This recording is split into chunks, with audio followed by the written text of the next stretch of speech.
შემოსავლიანი ის არ არის. მაინც მანდ მივდივარ საბოლოო ჯამში.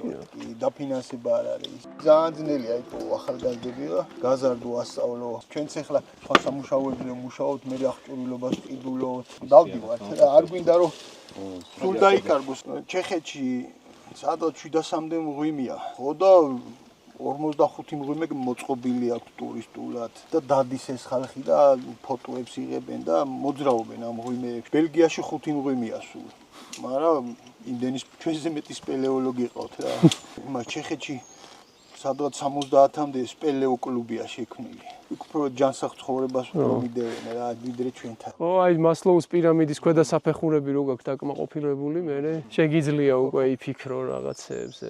ჩვენ ახლა გადარჩენაზე რო გვაქვს საქმე, რომ რა შევჯამო და იქ წამალის ფული არა მაქვს და კომუნალურებს ვერ ვიხდი. რაღაცა ძალიან ძლიერი ენთუზიაზმი უნდა გქონდეს და შიგნიდან უნდა გხრავდეს, რომ მაინც გაარღვიო ეგ და წახვიდე გულის გზაზე. იმედიანად ვართ. არის გამოჩნდნენ უკვე ახალგაზრდები და ზადული არ არის რა ეს საქმე, იმდენი სტრესია ისა მე რაღაც ასაკში რო შედიხარ ფიქრდები რაღაცებზე, გიწევს ეს დაფიქრება და შიში რაღაცა ცოტა შემოგიძვრება.